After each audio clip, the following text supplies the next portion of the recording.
kababayan, 4 na minuto na, makalipas ang alas 4. Bakit ayaw? DZRH, magandang umaga Pilipinas sa DZRH Radio, DZRH TV at DZRH Online. Kasama si Kuya Angelo Palmones. Magandang umaga Pilipinas. Luzon, Visayas, Mindanao at sa iba't ibang panig ng mundo, kumusta na po kayo? Ngayon po ay Martes, ika-17 na ng Disyembre 2024. Sa ulo ng ating mga balita, good news muna tayo. Si Mary Jane Veloso na matagal nang nakulong sa Indonesia, balik Pilipinas bukas. Kinaltas na budget ng DepEd, ibabalik naman ang Pangulong BBM. Mega Task Force na tututok sa mga manipulator sa presyo ng bigas, isinusulong sa Kamara. Pangamba na mabulok ang nasa 6 na milyong bag ng bigas, pinawi naman ng NFA. Iba kandidatong kongresista ng 6th District ng Bulacan, dinisqualify ng COMELEC. Iba kandidatong kongresista, hindi naman pala sa residente. Day 1 ng simbang gabi, naging generally peaceful ay naman sa PNP. Kumpol na kaulapan, naging isa ng LPA, posibleng maging bagyo sa susunod na 24 oras. Maganda umaga Pilipinas. Kasama natin ang buong radyo natin FM nationwide, ang ating action radio station sa Luzon, Visayas at Mindanao. 91.7 BNFM radio sa Cebu at 94.3 FM sa Jensan. Naging low pressure area na ang cloud cluster sa silangan ng Mindanao. Ayon sa Pag-asa, may medium chance ang naturang LPA na maging isang tropical depression sa susunod na 24 oras. Tatawagin ito sa pangalang Kirubin. Samantala, sinabi ni Daniel James Villamil, 3 weather system pa rin ang nakakaapekto sa bansa: ang shear line, intertropical convergence zone at ang amihan. Sinabi ni Villamil, ang shear line ang siyang magdadala ng pagulan sa malaking bahagi ng bansa, partikular na sa Southern Luzon. Apektado naman ang ITCC ang ilang bahagi ng Visayas at Mindanao, partikular na ang Eastern Visayas, Central Visayas, Northern Mindanao, Soxargen, Caraga at Davao regions. Ayon kay Villamil, amihan o northeast monsoon naman ang makakaapekto sa Northern Luzon, Metro Manila at mga kalapit na lalawigan. Paliwanag ni Villamil, ang ITCC ang breeding ground ng LPA. Isang bagyo ang inaasahang papasok sa bansa sa pagitan ng December 16 at 22 na makakaapekto naman sa Southern Luzon at Kabisayaan. Pagbuntag sa mating paminaw nato rin sa Sugbo, nagbabala ang Office of Civil Defense ng posibleng pagdaloy ng lahar sa 13 lugar sa Negros Island. Ito'y sa harap ng banta ng mga pagulan bunsog na nabubuong low pressure area na posibleng maging bagyo sa susunod na mga araw. Batay sa hazard maps na inilabas ng PBOX, tinukoy ang mga delikadong lugar na posibleng daluyan ng lahar. Kinabibilangan ito ng mga syudad ng Bago, La Carlota at Himamaylan sa Negros Occidental. Diyan din ang mga bayan ng Pontevedra, Palupandan, San Enrique, Valladolid, Binalbagan, Hinigaran, Isabela, Las Castellana at Moises Padilla sa Negros Occidental. Diyan din ang Canlaon City sa Negros Oriental. Sa pagtaya naman ng OCD, sakaling dumaloy ang lahar sa mga nabanggit na bayan at mga syudad, posibleng maapektuhan ang aabot sa 644,487 na mga residente. Ay nako, kaya kinakailangan mag-ingat po tayo. Halong Kamundra sa Negrosa. Oy, teka nga pala, tingnan nyo tong picture na ito ha. Hindi po ito isang postcard. Ayan na, ito po ay ang bayan ng Carmen. Alam mo, postcard, di ba? Ganda, oh.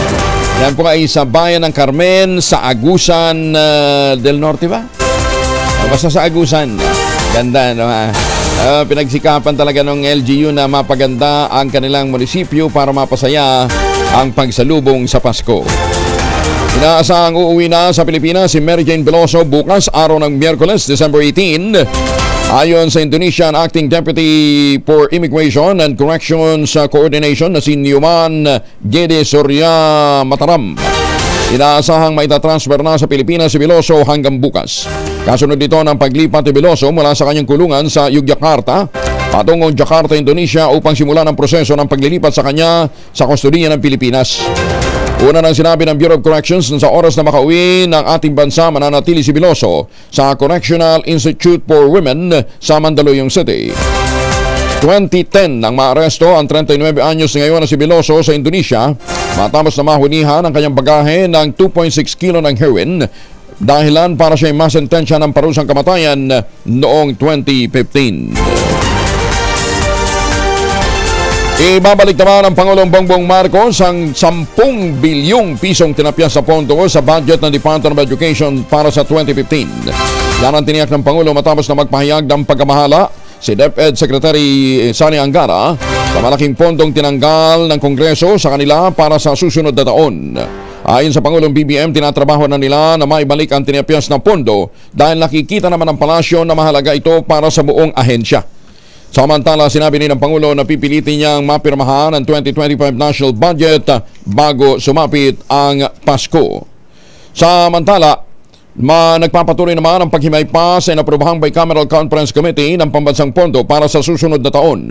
Sa panayam sa Malacanang, ipiniliwanag ng Pangulong Bongbong Marcos, hindi pa tapos ang proseso na sa ngayon ay hindi pa rin malinaw ang ilang mga detalye. Yan man, tiniyak ng Pangulo, sinisilip nilang mabuti ang mga kinikustyong budget allocation para masigurong hindi magiging disadvantageous ang mga ito.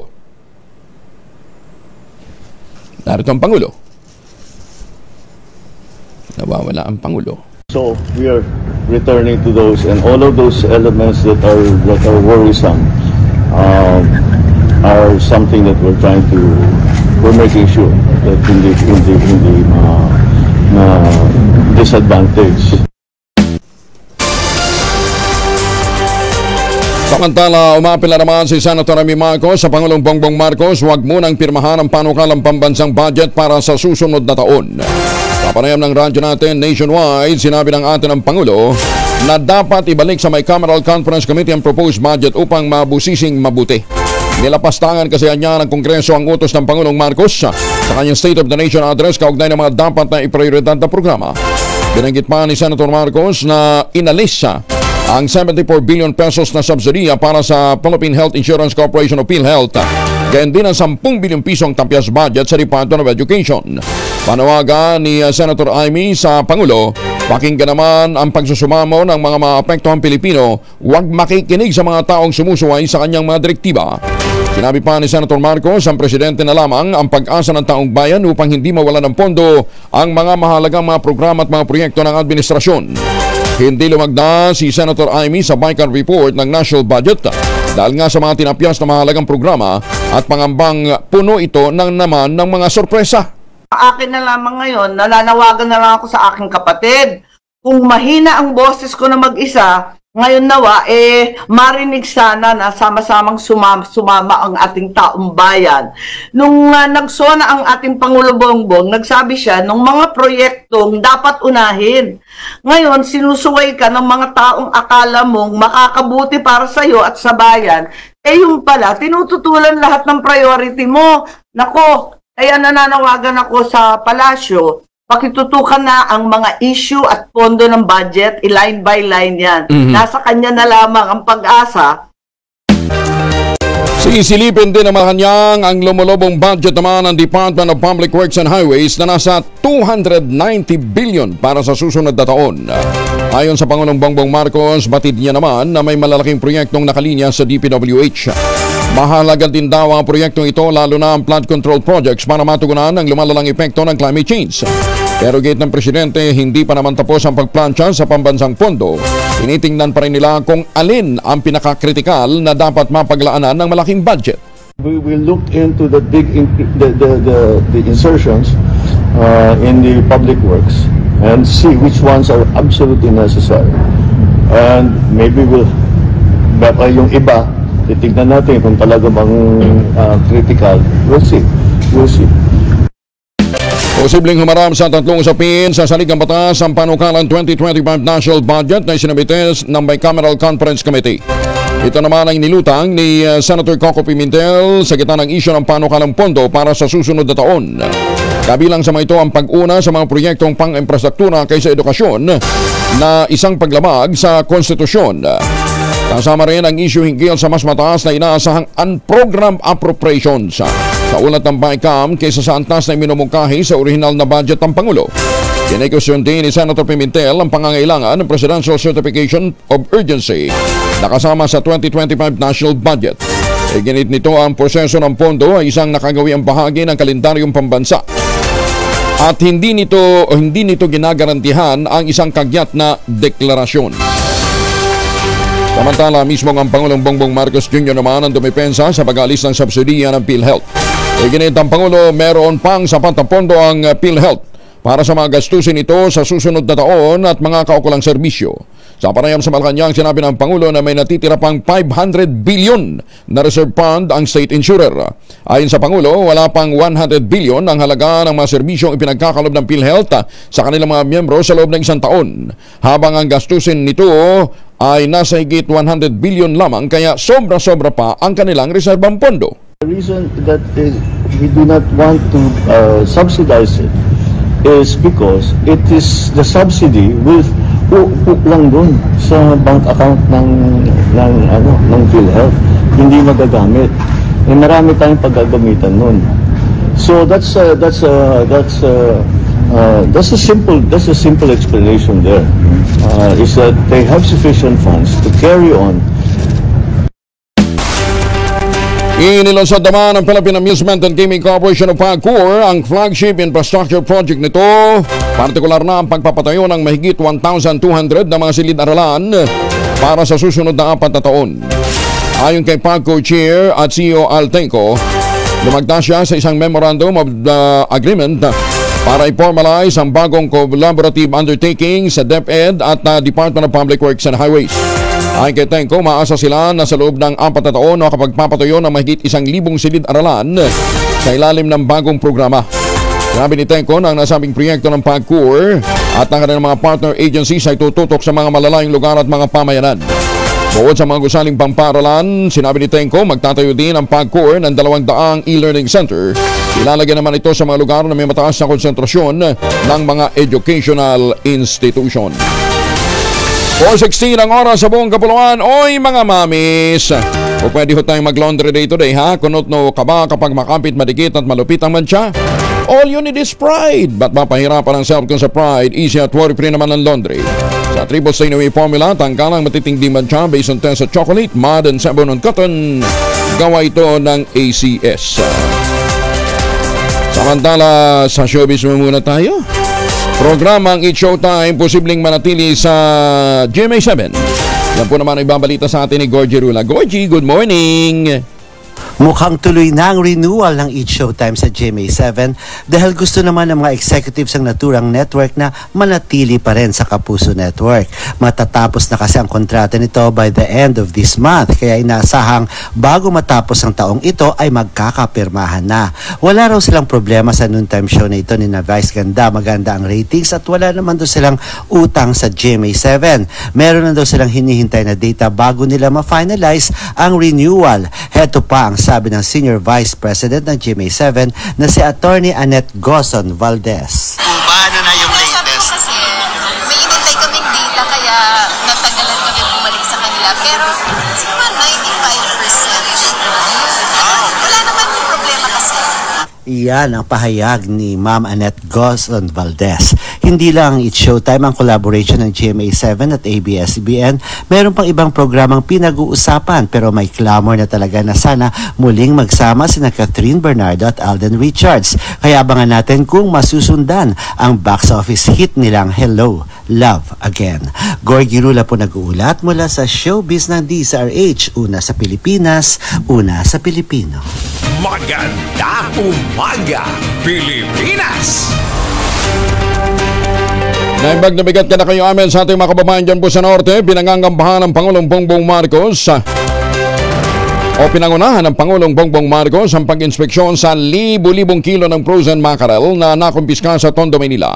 Ito ay mula sa naging operasyon ng Bureau of Customs sa pangunguna ni Customs Commissioner Benvenido Rubio na nakaharang ng 178.5 billion pesos na laga ng mackerel. Na-discover kasing wala itong clearance mula sa Bureau of Fisheries and Aquatic Resources. May kabuang 28,000 kilos ng mackerel ang nasabat ng mga otoridad mula sa 21 cargo container dumating sa Manila International Container Port. Upang hindi masayang, napagkasunduan ni na Pangulong Marcos at Customs Commissioner Rubio, ipamahagi na lamang ang mga ito sa mga pamilya bilang pamasko. Ilan sa mga pamilya sa Metro Manila, Region 3 at Calabarzon ang makatatanggap ng tig 2 kilo ng naturang isda. Una rito, nagsagawa rin ng laboratory test ang BIPAR upang makumpirma kung ligtas bang kainin ang mga nakumpiskang mackerel. Isinusulong naman ni House Speaker Martin Romualdez ang pagbuo ng isang mega government task force na tututok sa mga manipulator ng presyo ng bigas. Yan din ang mga tusong negosyante. Sa pakikipag-usap sa mga miyembro ng media sa isang paranghalian sa People's Center sa Kamara, sinabi ng Speaker na tuloy ang kampanya laban sa mga profiteer, mga smuggler at hoarders upang panatilihin ang abot-kayang presyo ng mga bilihin, partikular na ng pagkain.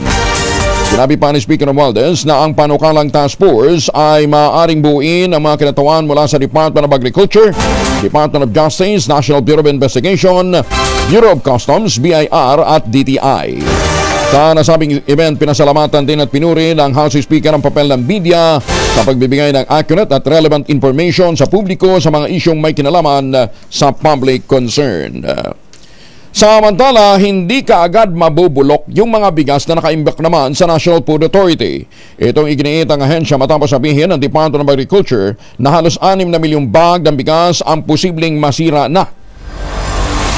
Sa panayam ng DCRH at ang radyo natin kay NFA Administrator Lali Lacson, sinabi nitong lahat ng nakaimbak na palay sa kanila ay bagong ani.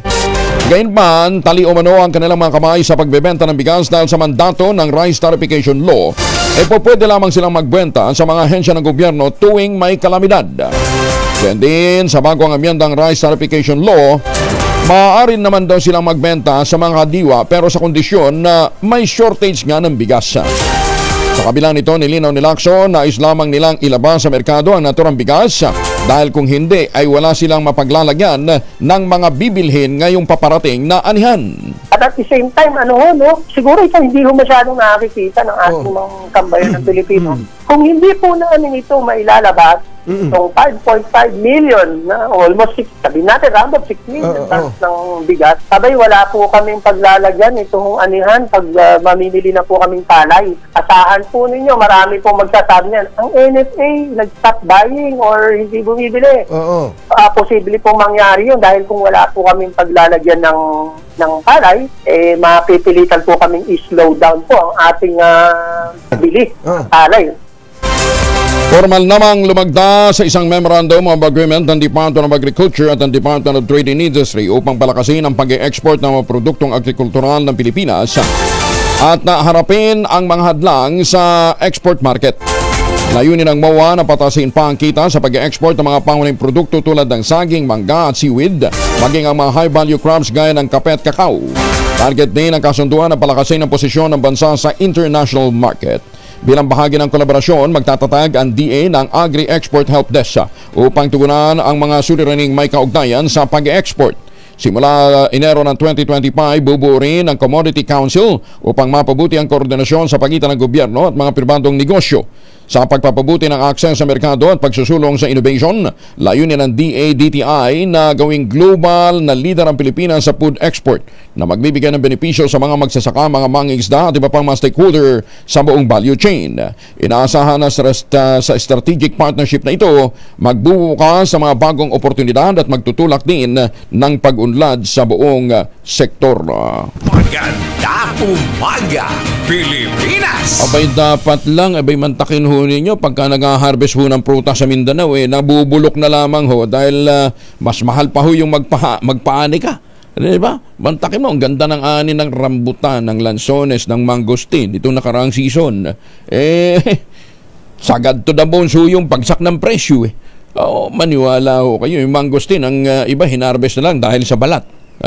Yung rambutan, naku, Kawawa naman ho yung mga nag-alaga ng rambut. Mas mahal pa yung ginastos sa fertilizer eh. Ay, sus, may ginoong buhay ito.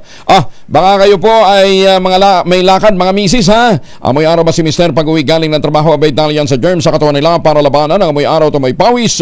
Gumamit ang Shield Bath Soap regularly. Unbeatable ang Shield sa paglaban sa germs versus another brand by Shea Butter. Pampalambot ang kuti sa presyong abot kaya $12.50 SRP. Kaya naman, recommended ito ng Philippine Nurses Association. Kaya mga misis ay challenge yung subukan ng Shield Bath Soap. Galit sa sakit, may malasakit, sulit na sulit. At habang kayo po ay nagsashower gamit ang Shield Bath Soap, ito na po ang ating mahiwagang tunog. Mahiwagang tunog.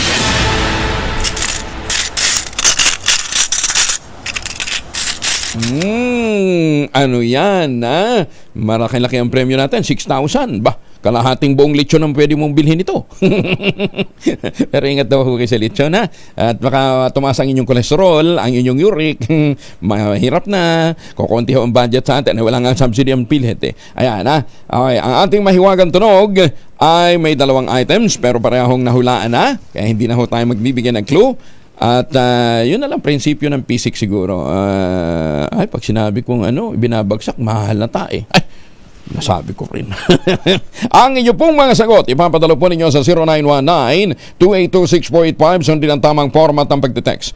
Empty space, name slash, address slash, contact number slash, at ang inyong sagot. Isang beses lamang po maaari mag-text sa ating text line gamit ang inyong mobile number. So mga sasali sa atin sa online, kinakailangan meron po kayong sharer badge. Magandang umaga, Pilipinas! Magandang umaga kay Dr. Kim Tan dyan po sa lalawigan ng Quezon. Dr. Kim, kumusta ka na daw ha? Binabati ka ng iyong mga kababayan dyan po sa Lucena City ha? Dr. Kim, namimiss na daw nila yung inyong pag-iikot dyan po sa Lucena City at mga kalapit na mga bayan. Magandang umaga, Pilipinas! Cash subsidy natanggap naman ng mga solo parents sa Tacloban. May nga aga sa mga kuturan sa maupay nga aga sa mga tigpaminaw nato riyan sa Tacloban. Detalye na balita mula kay Jimmy Angay-Angay, RH32. Jimmy. Cash subsidy tanggap ng mga solo parents sa syudad ng Tacloban. Ito ang sinabi ni Tsuna Bahin, ang City Social Welfare and Development Officer sa Tacloban. Ang ceremonial payout cash ng subsidy sinagawa kahapon. 80 mga solo parents sa Tacloban nakatanggap ng tig 3,000 piso na subsidiya para sa fourth quarter sa taong kasalukuyan kung saan tig 1,000 piso ang kada buwan nito na makuha base sa batas at lokal na ordinansa. Maliban sa kada buwan na ayuda ng gobyerno, kasama na rin ang 10% na diskwento na walang VAT sa ilang mga baby children products at iba pang mga medical supplements at 7 araw na extra leave. Inaasahan naman ang City Social Welfare Development Office na mas dadami pa ang mga solo parents magiging kwalipikado sa susunod na taon. Para sa kwalipikado naman na solo parents na hindi nakatanggap pa ay bisitahin lang ang tanggapan ng City Social Welfare and Development Office sa Tacloban para maging beneficiary rin sa naturang ayuda. Mula dito sa DYV Election Radio Tacloban, ito si RH32 Jimmy Angay-Angay para sa DZRH, una sa Pilipinas, una sa Pilipinas. Daghang salamat na Jimmy. Alas 4:27 sa mga magsisimbang gabi, mag-mountain ho tayo ng proteksyon laban sa mikrobyo. Dalawang formulation ng family alcohol na pwede nating pagpilian. Yung family 70% ay isopropyl alcohol, especially prepared for clinics, hospital, pharmacies, laboratories, pero okay na okay din po yan sa mga households. Very effective sa disinfection at sterilization. Ganyan ang bagsik ng family 70% ay isopropyl alcohol. Maghapon man ninyong gamitin, no problem. Hindi po manunoy yung makamay dahil meron po itong moisturizer. Yun namang mabangong family wrapping compound improved alcohol. Abayan ho yung mabangong isopropyl alcohol na ginagamit ho ng mga masahista, mga barbero, mga doktor, mga nurse, mga komadrona for sponge baiting and other cleansing purposes. Family wrapping alcohol parang DCRH subok na sa mahabang panahon. Mabibili sa namang butik at convenience stores nationwide. Family wrapping alcohol hindi lang pampamilya, pang sports pa. 30 individual na may iba't ibang paglabag sa batas na aresto naman sa mga operasyon ng pulisya sa Zambales. Detalye ng balita mula kay RH37 Danny Kumilang. Danny, good morning.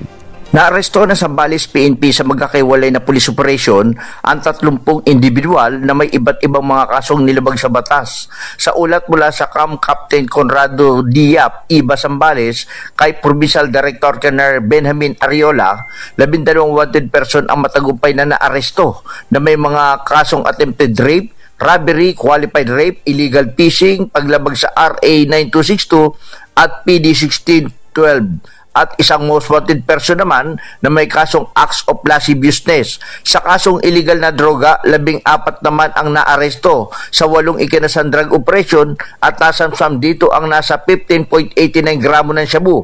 8 naman ang nadakip sa 4 na ikinasang operation sa nag-iingat ng mga hindi lisensyadong baril. Ang mga nadakip ay pawang mga nakakulong na matapos kasuhan sa kanilang mga nilabag sa batas. Dani Kumilang, RH37, DCRH, una sa Pilipinas, una sa Pilipino. Maraming salamat, Dani Kumilang. Mayababa kakayungan sa ating mga kababayan dyan po naman sa Pampanga. Oy, may nanalo na ha. May nanalo na sa Radyo Natin Excellence Awards 2024. Malapit na ho ninyo itong mapanood ha. Makinig at manood sa December 20, araw po ng Biyernes, alas 7:30 ng gabi. Sabay-sabay nating ipagdiwang ang husay at dedikasyon ng ating mga Radyo Natin stations, mga program at mga announcer. Live po yung mapapakinggan sa Radyo Natin nationwide at live ding mapapanood online sa YouTube at Facebook. Nagsimula na rin po yung anniversary games natin, yung Lyricas at Geo Quiz. Ang Radyo Natin Anniversary Celebration ay hatid sa atin ng ang Comadrona Party List. Ayan, maraming salamat ho sa ating mga kaibigan dyan po sa Comadrona Party List sa inyo pong suporta dito po sa Anniversary Celebration ng Radyo Natin. At syempre hatid pa rin sa atin ng ACS Manufacturing Corporation, makers of Pride Detergent and Shield Bath Soap. Maganda umaga, Pilipinas! Higit sa 21.6 million pesos na laga ng illegal drugs nasamsam naman sa 14 na drug personalities matapos naman ang isang linggong anti-illegal operations. Yan po ay sa Mountain Province. Detalye na balita mula kay Romy Gonzalez, RH41, ay bag na bigat, Romy. Umani na makabulang resulta ang isang linggong anti-illegal drugs campaign ng Police Regional Office Cordillera. Ito ay matapos masamsam ang higit 21.6 na milyong pisong halaga ng illegal na droga at matiklong 14 na drug personalities sa ilang serye ng kaoperasyon sa Cordillera. Nagpatupad ang Cordillera PNP ng 42 anti-illegal drug operations sa rehiyon na nagresulta sa pagkakakumpiska ng 58,475 piraso ng fully grown marijuana plants, 16,750 marijuana seedlings, 69,511 gramo ng dahon na marijuana, 1 ml na marijuana oil at 88.79 na gramo ng shabu na may kabong halaga na 21,601,278 pesos. 14 na drug personalities naman ang natimbog, 7 high-value individuals at 7 street-level individuals. Ang pinakamalaking operasyon ay nasa katuparan sa Benguet kung saan sinamsam ng mga operatiba ng Benguet PNP ang illegal na droga na nagkakalaga ng higit 16.4 na milyong piso. Sinamsam naman ng Kalinga PNP ang illegal na droga na nagkakalaga ng higit 4.4 na milyong piso. Samantalang sa Mountain Province, sinamsam din ng mga kapulisan ng mga illegal na droga nagkakalaga ng higit 173,000 piso. Ito si RH41, Romy Gonzalez para sa DZRH. Una sa Pilipinas, una sa Pilipino. Maraming salamat, Romy. Jose Gina. Maganda umaga, Pilipinas! Magpapasko na next week ha. Baka kayo alapang na pangre-regalo sa inyong mga mahal sa buhay o ipampapasalubong. Nandyan po ang Tangerine Chocolate. Ang Tangerine Chocolate po ay produkto ng mga magniyog, mga magsasaka dyan po sa lalawigan ng Quezon sa tulong po ni Dr. Helen Tan. Yung pong mga planting material ng kakao galing Davao, hinakot po yan para maitanim sa ilalim po ng mga nyugan. Kaya ngayon, nakapagpuproduce na po ang ating mga magsasaka ng iba pang mga produkto, high-value crops, para masustinihan, masuportahan ang kanilang araw-araw na kabuhayan. Hindi na sila umaamasa sa seasonal na harvest po ng kopra o kaya ng palay. Kaya nga sabi ni Dr. Helen Tan, suportahan din natin ang ating mga magsasaka. Available po ang Tangerine Chocolate sa 0919-095-5935.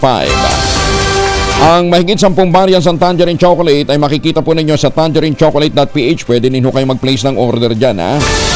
At sabi nga ni Dr. Helen Tan, sa bawat biliho natin ng tangerine chocolate, pinalalakas natin ang loob ng ating mga magsasaka, pinalalakas natin ang ating lokal na ekonomiya. Tangerine chocolate 100% gawang Pinoy, gawang lokal but taste and looks global dahil tinulungan din po ito ng DOST at ng Department of Trade and Industry. Public Attorney's Office umapila naman sa Malacanang Pag-aralan ang kaso ng recruiter nitong si Mary Jane Veloso na ngayon ay nakakulong na sa bansa. Detalye ng balita mula kay Boy Gonzales, RH29. Boy. Kuyang Angel, hinimok ni Public Attorney Chief Presida Acosta ang Malacanang na muling pag-aralan ang kaso ng dalawang recruiter ni Mary Jane Veloso. Ayon kay Attorney Acosta, parehong biktima rin sina Julius Lacanilao at Maria Cristina Serio na kapwa nakakulong ngayon sa Pilipinas. Sina Lacanilao at Serio parehong kliyente ng Public Attorney's Office. Sabi ni Acosta, walang kinalaman ang dalawa sa mga nahuling drugs sa bagahe ni Veloso nung ito ay nagtungo sa Indonesia. Ang naging papelaan niya ng dalawa ay tinulungan si Veloso ng mga na magpoproseso ng kanya mga papel at nagbigay ng pamasahe patungong Indonesia. Hindi tutol ang PAO sa anumang igagawad ng gobyerno ng Pilipinas na pagpapatawad kay Veloso. Subalit, dapat din daw sa isama sa pag-aralan ang kaso ni Lacanilao at Serio. Ito si Boy Gonzales para sa DCRS, una sa Pilipinas, una sa Pilipino. Maraming salamat, Mal. At magandang umaga kay Evan Lang dyan po sa Las Vegas, Nevada. 35 makalipas ang alas 4, nangangamba naman ang Kumadrona Party List na lalong maantala ang pagbabayad ng Philippine Health Insurance Corporation sa claims na maraming mga birthing center na pagmamayari ng mga kumadrona. Ayon kay dating Assistant Secretary Cecil Santos at Chairman Emeritus ng Philippine League of Private and Government Midwives at nominee din ng Kumadrona Party List, ito'y matapos na alisan ng Kongreso ng subsidiyan PhilHealth sa ilalim ng 2025 National Budget. Baka niya maghigpit na naman ang sinturon ng state health insurer at lalo pa yung bulto ng 90 billion pesos na sobrang pondo nito ay nailipat na sa National Treasury bago pa man magpalabas ng temporary restraining order ang Korte Suprema. Sinabi ni Asek Santos, bukod sa mahihirap na mga Pilipino, umaasa lamang sa PhilHealth. Kakaba-kaba ngayon ang mga kumadronang hindi pa nababayaran ng mga claims dahil sa posibleng domino effect nito ng zero budget ng ahensya. Muli siyang nananawagan sa PhilHealth asikasuhin na sa lalong madaling panahon ang pagbabayad ng claims ng mga birthing centers para sa maternity care package at newborn package benefit. Ginawa ng kinatawan ng Kumadrona Party List ang pahayag kasunod nga ng pagtanggal ng Bicameral Conference Committee ng 74 billion pesos na subsidy ng PhilHealth para sa susunod na taon. Naglabas na ng desisyon ng Commission on Elections laban sa isang tumatakbong kongresista sa ilalim ng distrito o ka-anim na distrito ng Bulacan dahil sa isyu ng residency. Idineklara ng Second Division ng COMELEC na nuisance candidate si Jad Tiracal at tuluyan itong dinisipilikbika bilang kandidatang kongresista ng 6th District ng Bulacan sa darating na midterm elections. Sa resolusyon ng COMELEC and Bank, binasura nito ang motion for reconsideration Racal na kumikwestiyon sa naunang desisyon ng Second Division ng poll body dahil sa kawalan ng merito. Nagugat ang desisyon ng COMELEC sa disqualification case na isinampa ng nakaupong kongresista ng 6th District na si Congressman Salvador Ador Pleito matapos lumitaw na si Racal ay taga Negros Oriental naon sa Kaman at wala pa nang itong isang taong naninirahan sa Barangay Santa Cruz ng Angat, Bulacan na isa sa mga requirements para tumakbo bilang isang halal na opisyal. Lumitaw din sa investigasyon at sa testimonya ng mga testigo, wala ang pangalan ni Racal sa census na isinagawa sa Barangay Santa Cruz, Angat, Bulacan mula 2023 hanggang 2024, patunay na hindi ito residente ng nasabing lugar. Magandang umaga, Pilipinas! So, balik na lang anay sa Negros Oriental. Lumagda naman ang Philippine Amusement and Gaming Corporation at San Miguel Infrastructure ng 25-year lease agreement para sa 15 hektaryang nayong Filipino property ng PAGCOR sa Pasay City. Malaking konsiderasyon ng kasunduan ang pagtatayo ng bagong corporate office building ng PAGCOR sa 2 hektaryang bahagi ng property. Ayon sa PAGCOR, ang 13 hektaryang property ay gagamitin sa development ng infrastructure at mga pasilidad ng rehabilitation program ng Ninoy Aquino International Airport na ngayon pinangangasiwaan na ng New NAIA Infra Corporation. Kaagad ibinigay ng negosyanteng si Ramon Ang ng San Miguel Corporation ang 100 million pesos sa PAGCOR bilang advance rental at security deposit. Sinabi naman ni PAGCOR Chair Altenco ang itatayong office building na aabot ng 40,000 square meters at may karagdagan pang 50,000 square meters ay para sa fit-out space. Nagkakahalaga ito ng 2.45 billion pesos. Sinabi ni Tenco na walang pondong ilalabas ang PAGCOR dahil mismo ang SMC ang gagasto sa pagpapatayo ng gusali. Iginit ng PAGCOR Chair ang nasabing proyekto ay higit pa sa isang struktura. Ito'y sumasalamin sa pangako ng PAGCOR na lilikha ng isang world-class work environment. Para sa mga empleyado nito, isang refleksyon ng kanilang identity, core values at aspiration. 39 na makalipas ang alas 4 ng umaga, dalawang street-level individual naman na drug personality arestado sa Dagupan City. Higit sa 100,000 pisong halaga ng shabu ang nakumpiska. Detalye na balita mula kay Freddy Pajardo, Aris 38, Masantos, Kabasani, Tsakamin sa ating mga kababayan sa Pangasinan. Freddy. Nasa likod ngayon ng riyas na bakal ng Dagupan City Police Station ang dalawang suspect na lalaki na parehong street-level individual drug personality na isang 54 anyos at 40 anyos na parehong residente ng Barangay Pantal, Dagupan City matapos itong mahuli sa inilatag na bypass operation ng PNP. Sa ulat ni Chief of Police Lieutenant Colonel Brandon Palisok, isa sa kanyang mga tauhan sa Drug Enforcement Unit ang nagkunyaring buyer at binenta ng mga suspect ng dalawang plastic sachet na naglalaman ng hinihinalang shabu na may timbang na 17 gramo at may street drug price na 115,600 pesos kapalit ng mark money at agad itong inaresto. Kasong paglabag sa Republic Act 9165 o the Comprehensive Dangerous Drug Act of 2002 ang kinakaharap ngayon ng mga suspect. Ito si Freddy Fajardo, Aris 30, tag-uulat para sa DZRH, una sa Pilipinas, una sa Pilipino. Maganda umaga, Pilipinas! Maraming salamat, Freddy. Alas 4:40. Pinangunahan naman ang senatorial aspirant na si Attorney GB Bondo ang pamamahagi ng 10 milyong pisong halaga ng scholarship assistance sa Batangas kasama si Governor Dodo Mandanas. Higit sa 2,400 ng mga estudyante ang todo pasasalamat kay Attorney Bondo at Governor Dodo dahil sa napapagaan nila sa pamamagitan ng tulong pinansyal ang mga pasanin sa pag-aaral. Bilang isang abogado, ipiniliwanag ni Attorney Bondo sa mga mag-aaral ang Mandanas Law na tumutukoy sa desisyon ng Korte Suprema kaugnay ng kaso ng Mandanas Garcia. Dahil sa batas na ito, mas malakihan niya ang pondong natatanggap ng mga lokal na pamahalaan para mapahusay ang kanilang mga proyekto sa edukasyon, kalusugan at infrastruktura salig sa Local Government Code. Samantala, nagsama-sama din ang mga pamilya at mga taga-suporta ng kilalang hitmaker na Let Me Be The One sa ginanap na Evening of High Music sa Makati City. Sa kanyang mensahe, sinabi ng nakatatandang kapatid ng senatorial aspirant na si Johnny Bondoc, hindi lamang man of action si Attorney Jimmy, kundi isa ring tunay na advocate ng pagbabago. Aba, 91 units ng loose firearms isinuko ng mga dating rebelde at former violent extremists sa South Cotabato. Ito ni sinira naman ng mga otoridad. Detalye na balita mula kay Jun Dimacutang, Aris 19. Assalamualaikum, Jun. Alaikumasalam, Kuyang Angel.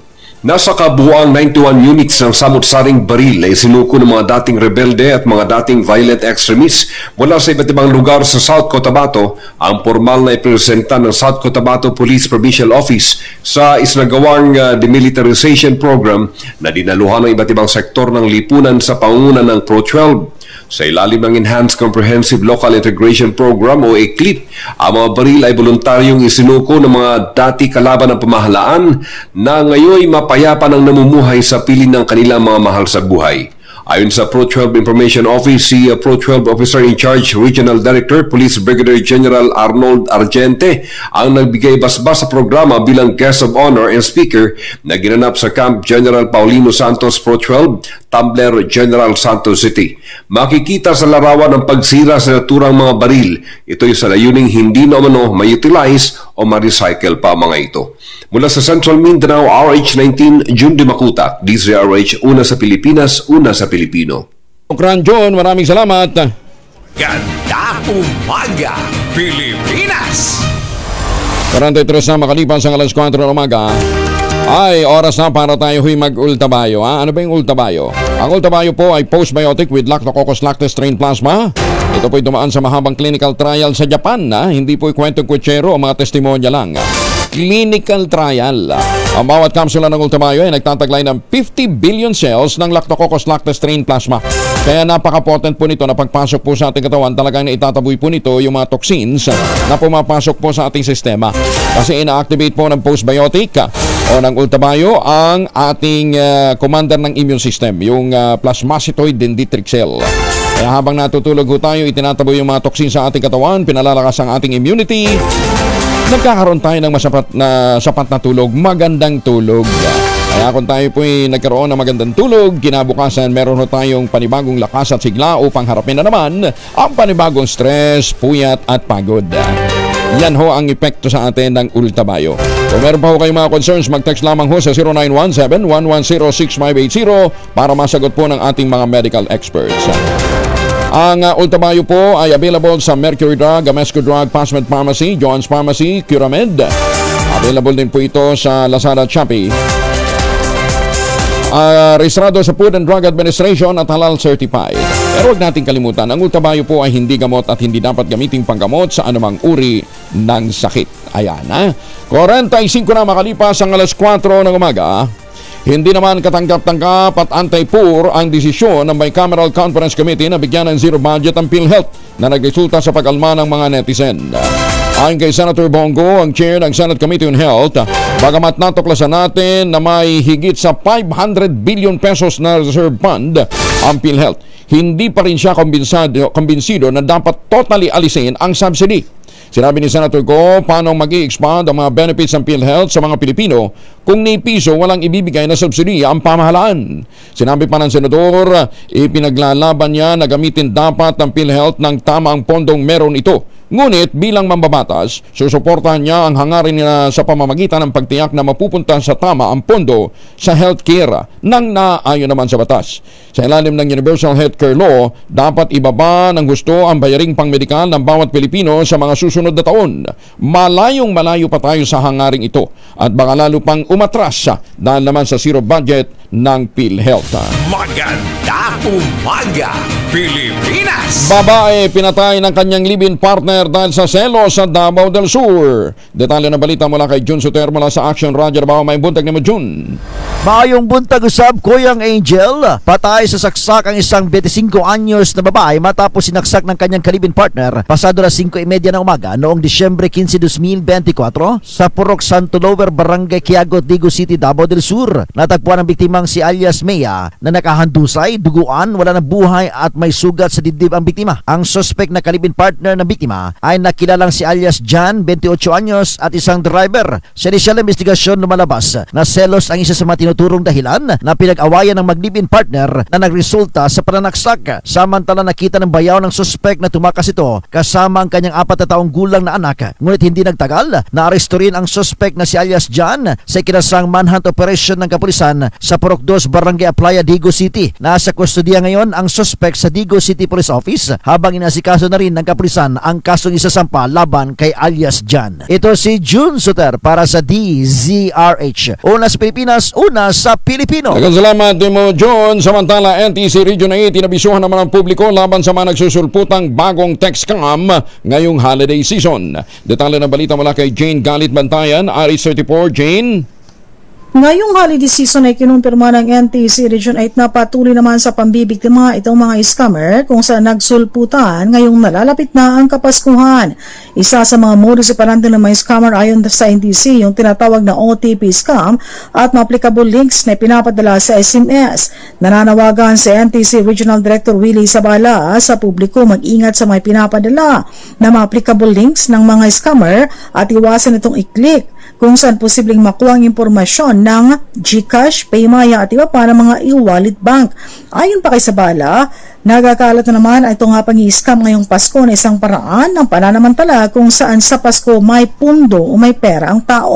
Nagpahayag ng NTC ngayong holiday season, papaigtingin pa ang kampanya laban sa mga tech scam. Mula sa Aksyon Radyo Katarman sa lalawigan ng Norte Samar, RH34 Jane Galit Bantayan, una sa Pilipinas, una sa Pilipino. Daghang salamat, Jane.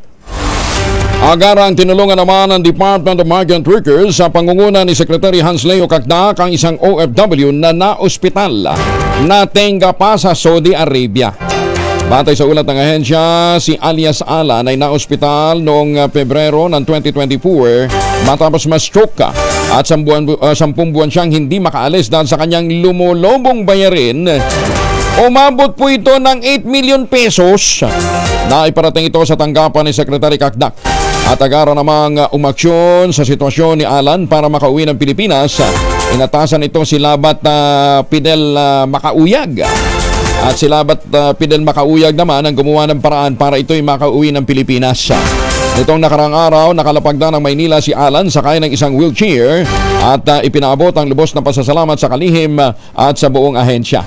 Malo, mamaya nga makausap natin yung misis nito o baka mismong yung OFW, no ha? Tawagan natin ang sa gayon makausap natin, ha? Congratulations sa grupo po ni na Secretary Hans Leo Cagnac at ni Labat Pidel Makauyag. Samantala, andyan na ba? Ate ka muna. Si Mrs. Joy Talino Taray muna ang ating pong makakausap. Alam mo ninyo, nung mga nagdaang linggo, may ibinida naman tayo dito, ha? Meron isang batang may kapansanan, ano ho? Nagawang malangoy yung Samal Street, ha? Ano-ano nga ba ang dinaanan? Malupakita natin yung video, ha? At saka yung mga available nating picture. Kasama natin si Ma'am Joy. Ma'am Joy, good morning! Merry Christmas! Sir, good morning. Merry Christmas po. Ma'am, alam nyo, believe ako sa inyong dedication. Ano? Hayaan ho ninyong iguguli natin tong ilang oras na ito, ilang minutong ito, para ho ipakita ang pagpupursigi ng isang nanay na ipakita o ilabas ang galing ng kanyang anak. Ano, ha? Ma'am, ano bang sitwasyon ni, anong sitwasyon ni Palmer? Si Palmer po, sir, considered ko siya na may ASD. So, mild autism. May mild autism. Yung ano niya. Pero nag-aaral. Nag-aaral siya. Opo. Yes po. Sa Montessori, sa Abbott Orchard, Montessori, dito sa Davao. Sa Davao. Okay. And anong grade na siya ngayon? Grade 6. Grade 6. Ayan, ha? And kailan ho siya nagkaroon ng interes sa paglangoy? Actually, last year lang, pero active lifestyle yung i-practice namin sa kanya. Mm-hmm. Into biking, then yung walking every night. Then, when we met his coach, na sabi niya, Ma'am, there's a potential for Palmer kasi nga, mahilig siya sa active lifestyle. So, pwede natin siya sa swimming.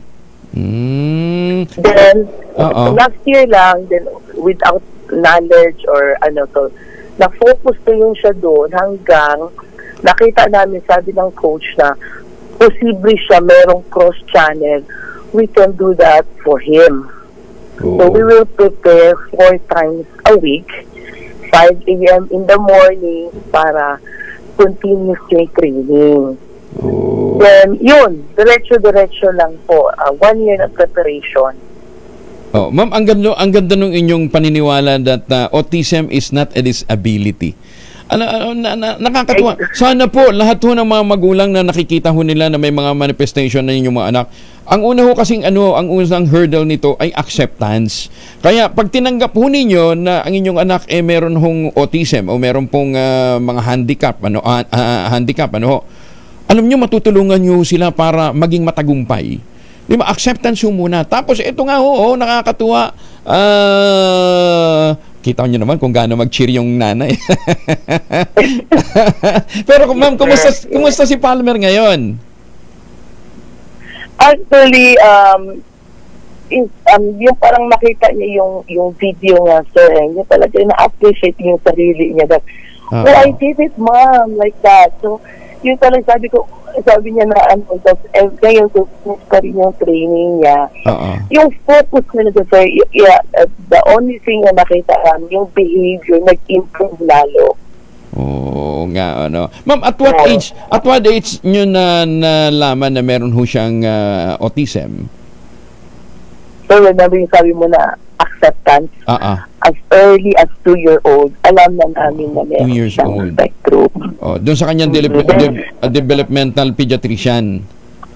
Exactly. So, yun na yun natin. We should be ready na ito na, yun na yung maging namin, yung sa family namin na may ganito si Palmer. Pangilan ba siya? Pangilan si Palmer? Bunso po. Bunso nyo. Bunso sa ilang magkakapatid? 4 po. 4. Okay. So, he's the young. Siya, only son nyo to? Si Palmer? Hindi, 2 sila. 2 sila. Yung Oo, ma'am, alam nyo, thank you Thank you for sharing the story of Palmer, because this will really inspire ng iba pang mga magulang, may iba pang mga potential yung mga batang yan. Bigyan nyo sila ng pagkakataon at wag nyo i-restrict yung kanilang gustong ma-achieve, dahil hindi ho sila magiging pabigat. Actually, ma'am, swerte to. Yung mga batang ibinigay ng Panginoon, ibinigay sa atin ng langit na katulad nito, isa lucky charm ng bawat pamilya. Naniniwala ho ako dyan. Oo. So, good luck. Ma'am, again, thank you for sharing this story of Palmer. Anong susunod niyang balak? Baka lumaban pa ito ng marathon o ng iba pang international swimming competition. Yun ding kung ready siya, prepared yung niya, mind, at saka body, we will proceed for another event. Then, namin, i-adjust namin yung sarili namin para yung gusto niya. As long as ready talaga siya.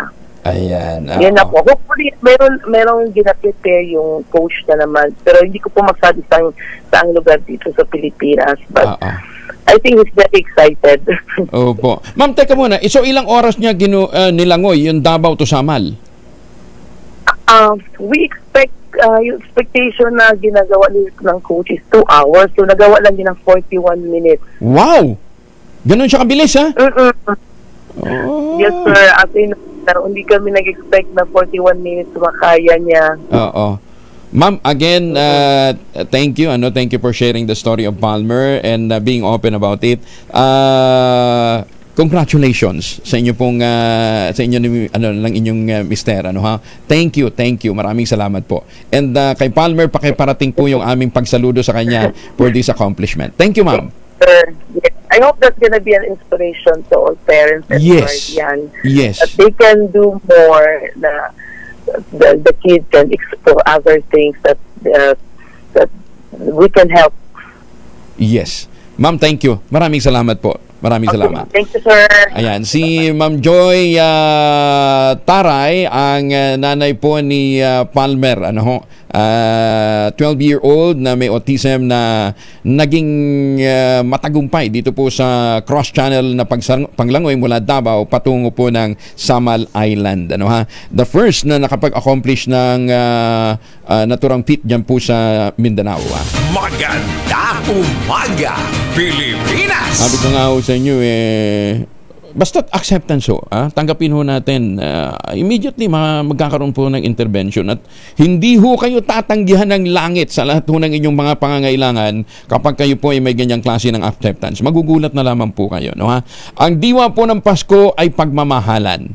Lalong-lalo na pagmamahal sa mga batang may kapansanan.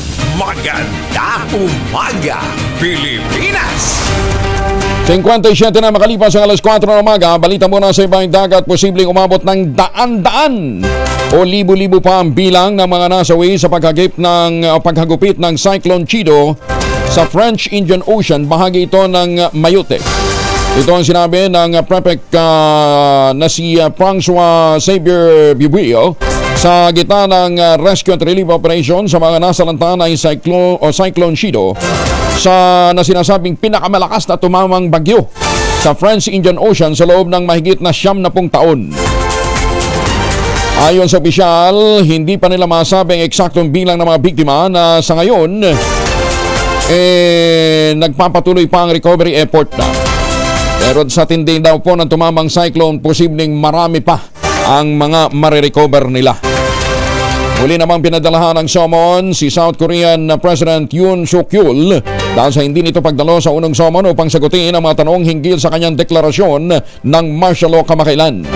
Inakusahan si Yoon ng pag-abuso sa kanyang kapangyarihan sa ginawang pagdedeklara ng batas militar na labag sa konstitusyon ng South Korea.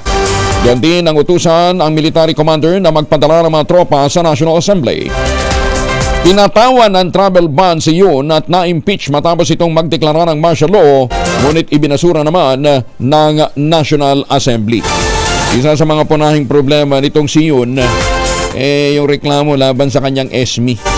Masyado daw pong abusada.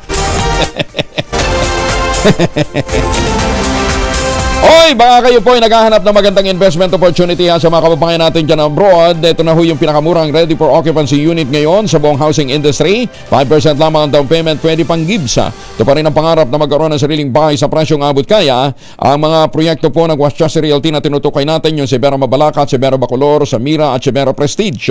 Aba, 20,000 pesos all-in down payment. Pwede ka na maglipat bahay agad after 7 days ng take-out ng Pag-ibig Housing Loan. Kaya ito pa rin ang pangarap na magkaroon ng sariling bahay sa presyong abot kaya.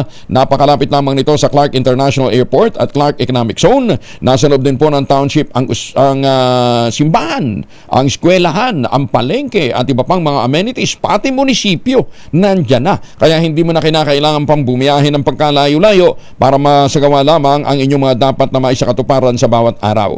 Available po itong mga units nila sa ngayon, kaya makipag-ugnayan kayo sa 0996-501-5555 at 0947-434-5555. At malapit na rin po ang draw para sa kanilang Christmas raffle na ang premyo ay brand new car. Kaya pagka sinuwerte ka, bago ng bahay mo, bago pang kotse mo. Ngayon, kung gusto nyo pang humabol ng libreng Noche Buena, aba, sa bawat bili po, pagpapareserve, matik, meron po kayong Royal Noche Buena promo items. Maganda umaga, Pilipinas! Alas 5 ng umaga.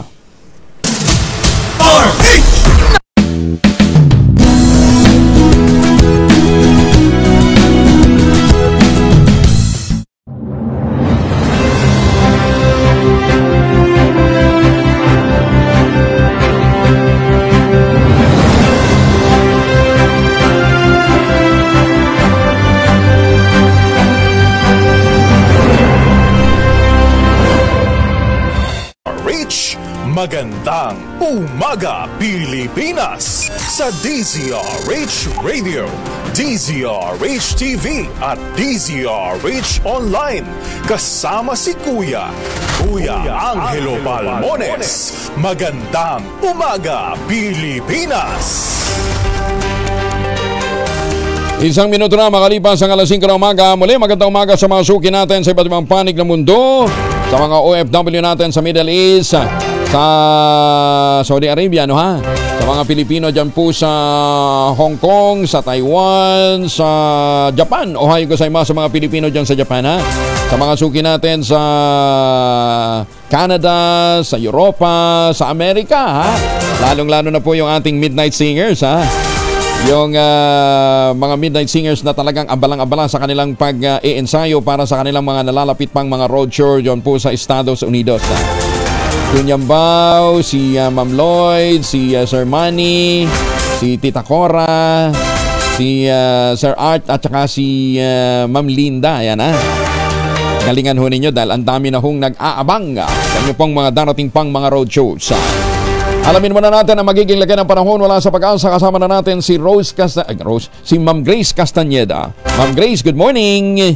Yes, good morning din po Sir Angel at sa ating mga taga-subaybay. Kanina nga alas 3, yung low pressure area or LPA na minomonitor natin ay huling namataan sa line 155 kilometers east-southeast ng Tagum City, Davao del Norte. At mataas po yung chance nito na ma-develop at maging isang bagyo within the next 24 to 48 hours. So, continuous monitoring po tayo dito sa LPA na ito. Samantala, kahit hindi pa po ito nagiging isang ganap na bagyo, yung LPA po is nagdudulot na ng mga kalat-kalat na pag-ulan sa bahagi ng Eastern Visayas, Caraga, at maging sa bahagi din po ng Davao Region. And also, nakapaloob din po ito sa Intertropical Convergence Zone or ITCZ na nakaapekto naman sa Visayas at Mindanao. Kung saan yung nalalabing bahagi po ng Visayas at Mindanao is makakaranas din po ngayong araw ng mataas na tsansa ng mga pag-ulan, pagkidlat at pagkulog dulot naman ng ITCZ. So, yung malaking area po ng Visayas at Mindanao ngayong araw ay maulan na panahon po yung mararanasan. So, pag-iingat sa posibilidad ng mga pagbaha at pagguho ng lupa. Samantala, ang shear line naman is magdudulot din ng makulimlim na panahon and also ng mga kalat-kalat na pag-ulan sa Bicol Region, maging sa bahagi din ng Quezon. Samantala, ang amihan naman ay malamig pa rin na panahon yung dala at maulap na kalangitan na may mga pag-ulan na kasama sa Cagayan Valley, Cordillera Administrative Region, maging sa bahagi din ng Aurora. At dito po sa Metro Manila, maging sa nalalabing bahagi pa ng Luzon ay meron tayong mararanasan lamang ng mga may hinang pag-ulan or pag-ambon na dulot ng amihan. At sa kasalukuyan po, wala tayong nakataas na gale warning, ngunit iba yung pag-iingat pa rin para sa mga kababayan natin na maglalayag sa mga dagat baybayin ng Northern at Central Luzon, kung saan magiging maalon pa rin po yung lagay ng ating karagatan. At yan muna ang latest dito sa Weather Forecasting Center ng Pag-asa. Grace Castañeda, magandang umaga po. Grace, ilang percent ang probability na magtuloy si Kerubin? Nakita po natin ngayon, no, so na mataas na po yung chance na ito ay ma-develop within the next 24 to 48 hours. So, yung na-expect po natin is naka-high na po yung ating probability dito sa ating LPA na minomonitor. So, maulan talaga ang Pasko? Sa mga areas naman po, no, sa Visayas and Mindanao, mostly po is mataas po yung chance ng mga pag-ulan. And dito naman po sa bahagi ng Luzon is meron pong mga mararanasan lang namang ng mga isolated na mga pag-ulan po dulot ng amihan and ng mga thunderstorms. Sige. Dasal na lang siguro. Dagdagan natin ang dasal na sana huwag maging mapamerwisyo ito. Thank you, Ma'am Grace. Maraming salamat din po at mag-ingat po tayo. Si Grace Castañeda mula po naman sa Pag-asa. Maganda umaga, Pilipinas! At naman po ang lakad natin ngayong araw nito. Huwag kalimutan magpamit po ng proteksyon laban sa mikrobyo. Dalawang formulation ng family alcohol na pwede nating pagpilian. Yung family 70% isopropyl alcohol, especially prepared for clinics, hospital, pharmacies, laboratories, pero okay na okay din po yan sa mga households. Very effective sa disinfection at sterilization. Ganyan ang bagsik ng family, 70% isopropyl alcohol. Maghapon man natin gamitin, no problem. Hindi po manuno yung ating mga kamay dahil meron po itong moisturizer. Yun namang mabangong family rubbing compound improved alcohol. Yun po yung mabangong isopropyl alcohol na ginagamit ng mga masaista, mga barbero, mga doktor, mga nurse, mga kumadrona for sponge bathing and other cleansing purposes. Family rubbing alcohol parang DCRH subok na sa mahabang panahon. Mabibili sa mga butik at convenience stores nationwide. Family rubbing alcohol hindi lang pampamilya, pang sports pa. Maganda umaga, Pilipinas! Japan-Philippines Reciprocal Access Agreement lalong magpapalakas sa ugnayan ng Japan at Pilipinas ayon naman sa mga senador. Detalye ng balita mula kay Raymond Edpa sa RH28. Raymond, good morning. Nagkakaisa ang mga senador sa deklarasyon ng ratification ng Japan-Philippine Reciprocal Access Agreement o RAA ay lalong magpapatibay sa relasyon ng Pilipinas at Japan. Sa botong 19 na pabor at walang kumontra na aprobahan na ang Reciprocal Access Agreement sa pagitan ng dalawang bansa. Ayon kay Senador Juan Miguel Zubiri na siyang Pangulo ng Philippine-Japan Parliamentarians Association, isang welcome development ito na dapat lang ipagdiwang. Umaasa itong magkakaroon ng magandang partnership ang ating Armed Forces of the Philippines at Self-Defense Forces of Japan, lalo na sa disaster management. Sabi ni Zubiri, ang Japan ang pinakamahalagang kaalyado ng Pilipinas sa Asia-Pacific region upang mapanatili ang katahimikan sa rehiyon. Para naman kay Senador Joel Villanueva, lalo itong magpatibay sa commitment ng Pilipinas at Japan para sa promotion ng regional at global peace and stability. Isa itong makasaysayan na bahagi ng diplomatic relations ng Japan at Pilipinas. Tiwala naman si Senador Loren Legarda na magpapatibay sa seguridad ng bansang Reciprocal Access Agreement, lalo na sa panahon na mahalaga ang partnership. Ito ay lalong magpapatibay sa relasyon ng Pilipinas at Japan. Narito si Senador Laurel Legarda. This agreement solidifies the enduring friendship and mutual respect between the Philippines and Japan. Having sponsored similar agreements in the past, the status of visiting forces agreement with Australia, I've seen firsthand how these strategic partnerships enhance our defense capabilities, ensure better preparedness, and bolsters our national sovereignty. My vote is a vote for a stronger Philippines, a safer region, and a future built on collaboration with like-minded nations. Ito si RH28 Raymond Adpaz para sa DZRH sa una sa Pilipinas, una sa Pilipino. Maganda umaga, Pilipinas! Lumutang naman ang ilang pagkabahala sa operasyon ng ride-hailing app na angkas matapos ang pagdinig ng Senado kung saan tinalakay ang issue sa kanilang compliance at safety protocol. Kabilang sa mga issue ang pagkakaroon ng kuto sa helmet na ipinasusuot sa pasahero at ang pagkakaroon ng riders sa mga non-professional license na isang paglamag sa alituntunin ng Motorcycle Taxi Pilot Program. Pinabulaanan kagad ito ng angkas CEO na si George Rueca. Pero dahil sa biglang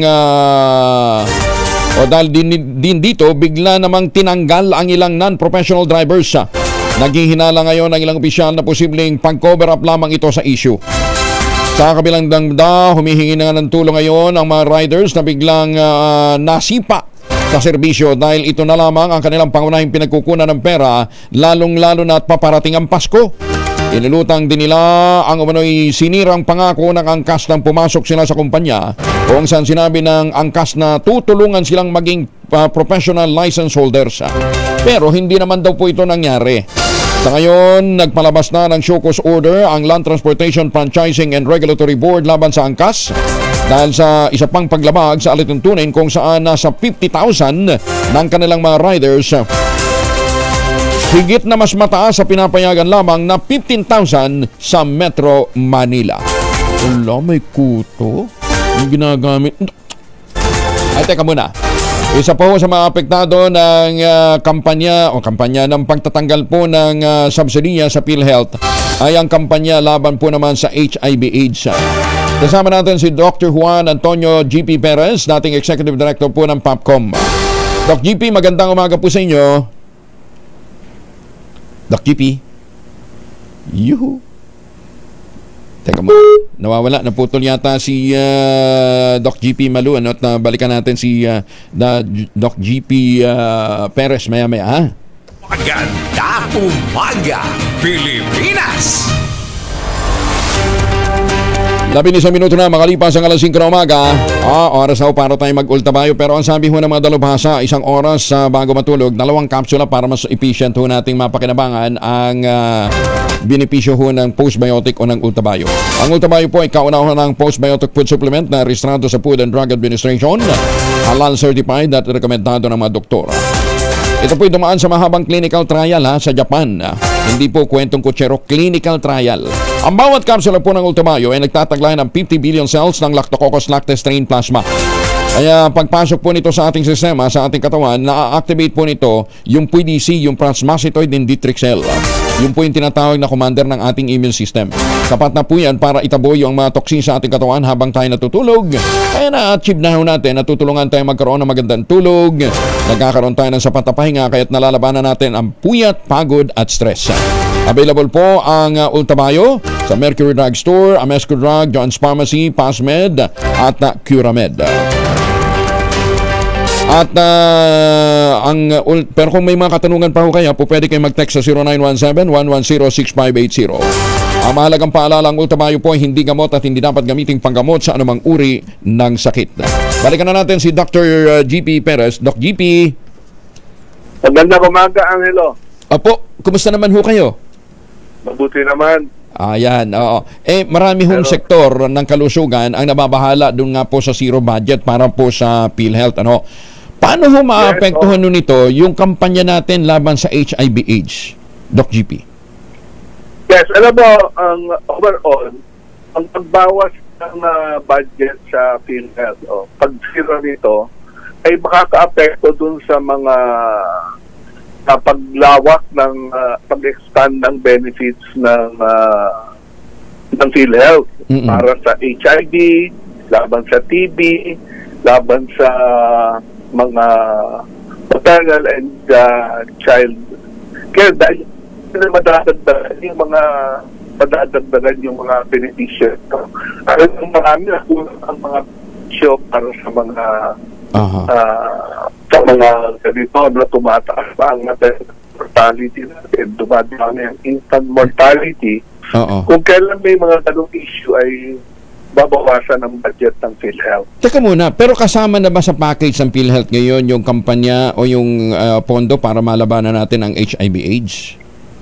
Nasa package na yan? Meron silang package para sa HIV. Yung gamot lang galing sa DOH. Pero meron silang package doon. Nakita ko maliit lang ang availment ng HIV doon sa PhilHealth. Pero ang doon sa expansion program, sige po. Yung TB, 30,000 lang ang kino-cover ng PhilHealth. Alam natin, mga 800,000 ang may TB sa Pilipinas. Wow. Lagi pang kulang ang gamot sa pagdating sa TB. Sa HIV ngayon, hindi covered ang gamot ng nasa DOH yung gamot. Pero kung yari may problema sa TB program, sana pumapasok ang PhilHealth. Pero ngayon, baka hindi na nakakayanin pumasok. Magiging limitado ang kakayahan ng PhilHealth provide expanded benefits. Teka muna, Doc JP. Akala ko ba ang dami nilang pera kaya nga may isinauli pa sa national government na pondo, ano ha? Bakit hindi na lang gastusin sa anti-TB campaign o anti-HIV campaign? Well, ganito ang nangyayari ngayon. Yung PhilHealth, bagamat may 480 billion, may liability sila na 1.8 trillion. No? Yung liability sila dahil mga utang. Oo. Pero malayo pa rin yun kung 1 billion, 400 yung reserve fund eh. Hello, Doc GP. Ay, talaga nagluloko yung linya natin. Anyway, so ang sinasabi ho ni Doc GP, dahil nga po dito sa program, dahil ho dito sa kabawasan ng pondo, yung expansion program to cover TB at saka HIV, maapektuhan din. Alam ho ninyo, doon nga ako nagtataka, bakit hindi ho ma-prioritize itong mga programang ito at hindi magastos yung pondo? Nasaan ba yung problema? Obviously, sa tagal ho ng panahon 36 ho yung Vice President ho ng PhilHealth na pinisisweldo natin. 36 36. Abi, dinaig pa nito ang mga malalaking kumpanya. Yung mga malalaking kumpanya, wala naman ho sigurong 36 na Vice President. Diba? Sumisweldo ng magkano? 380,000. Utang na loob. Sige. Okay. So, Doc GP, so anong dapat gawin dito ngayon? Although pinag-aaralan na nga, pero ang sabi ho ng presidente, ginastify ho ni Pangulong BBM na gastusin na lang muna yung standby fund ng PhilHealth. Alam mo, Angelong, kung kailan sila nabawas ng pera, saka tumataas ang gastusin ng PhilHealth. Alam mo, nung sabi ng presidente nga, wala namang 100 bilyon taon-taon ang ginagastos ng PhilHealth. Actually, in the last 2 years, more than 120 billion ang ginagastos ng PhilHealth. Taon-taon. Actually, ngayong taon, si Secretary Herbosa nag-remit. Malamang naabot ng 180 billion. Teka, Doc GP talaga. Sama ng signal talaga ni Doc GP. Anyway, Doc GP, we got your point. So, ang sinasabi ho ninyo, dapat i-reconsider talaga itong pagtatanggal ho ng pondo sa PhilHealth para hindi maapektuhan yung pangkalahatang kampanya natin laban po sa HIV. Kumusta ho ang Pilipinas as compared to other nation pagdating ho sa HIV/AIDS? Tumataas ang HIV dito sa Pilipinas. By how much? Nakita ko yung huling datos I think kasi by day yung bilang ng nadadagdag By day? sure pero tumataas ang HIV, tumataas ang TB, ang incidence ng dalawang mga sakit na yan.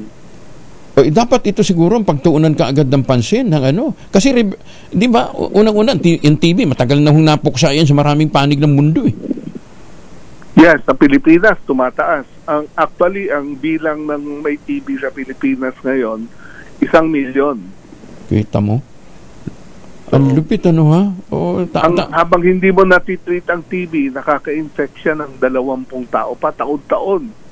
Kaya dapat talaga matugunan ang problema ng TB. Nahirapan kasi nung panahon ng COVID. Teka muna, Doc, nasaan ang concentration itong mga may TB? Highly urbanized area? Highly urbanized, rural? Nasaan sila? Malamang ang alam ko noon sa mga urbanized areas dahil partly issue ng congestion, partly dahil yung mga karamihan, mga kalalakihan na nagtatrabaho ang naapektuhan ng TB. So, ganoon ang kanyan. Pero kahit saan sa Pilipinas, mataas ang TB. Teka muna, nandun pa rin ba yung stigma, social stigma, na kapag may TB ka, pinandidirihan ka? Kaya yung iba ayaw pa rin lumantad?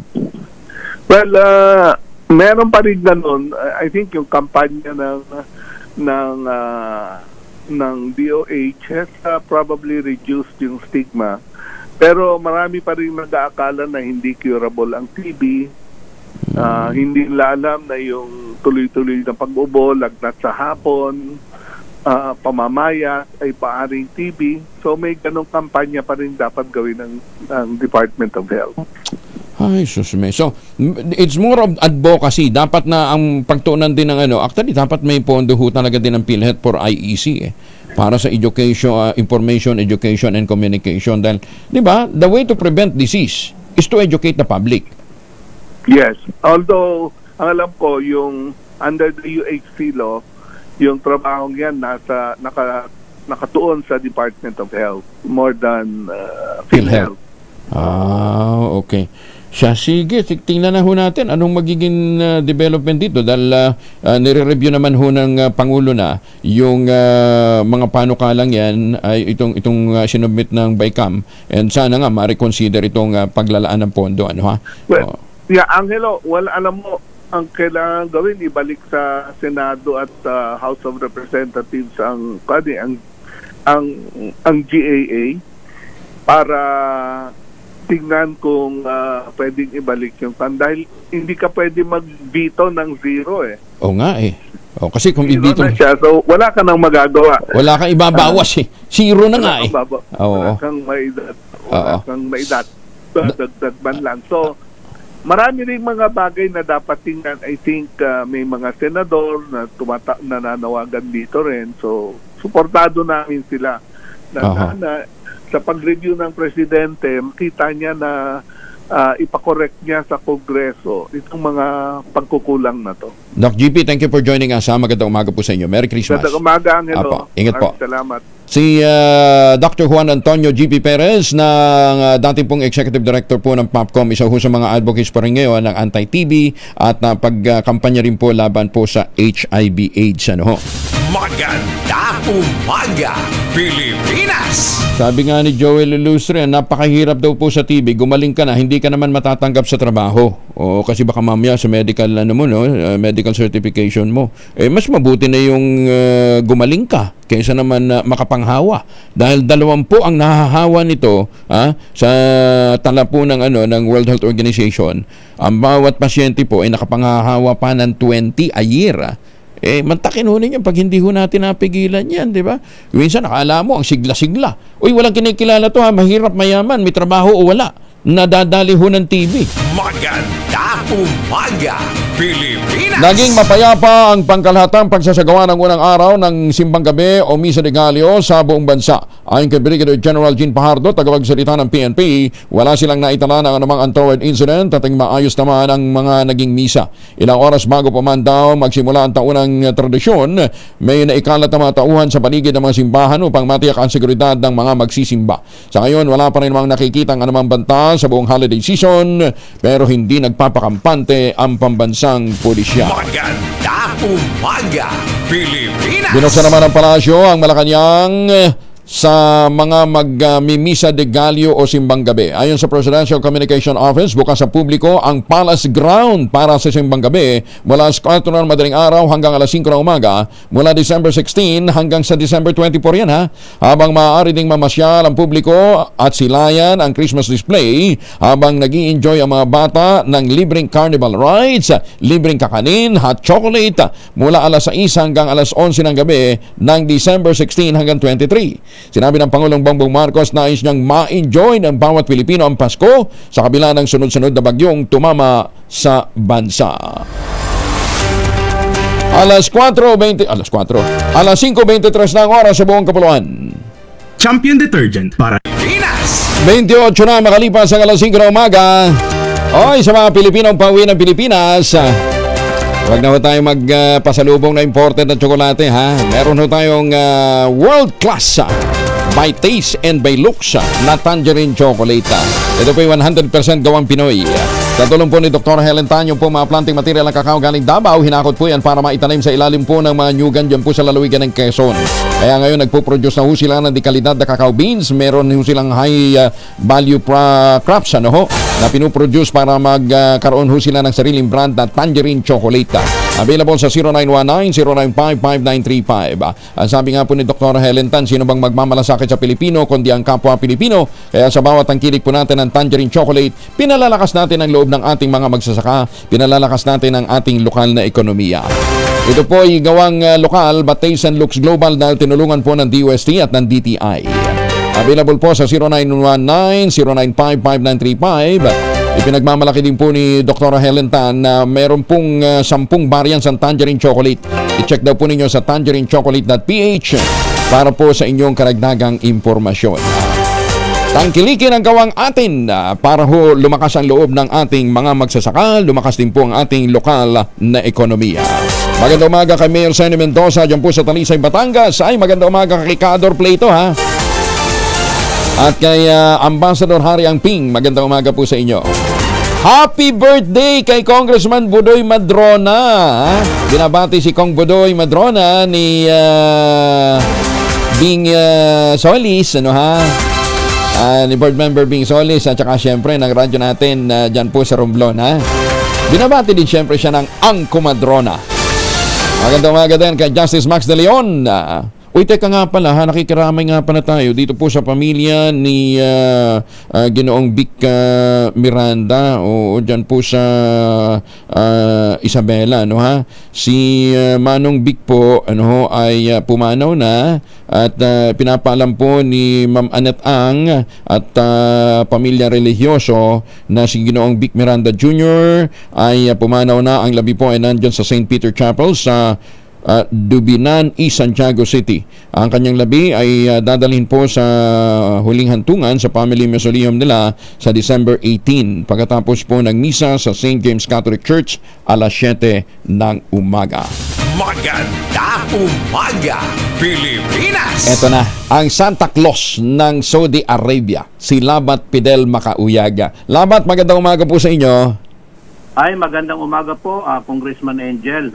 Grabe naman yung description mo, Santa Claus. Hindi, mantakin ho ninyo, 10 years, 10 years na natenga sa Saudi Arabia, hindi makaalis dahil 8 million ang utang sa ospital. Ba't namaabot ng ganun kalaki?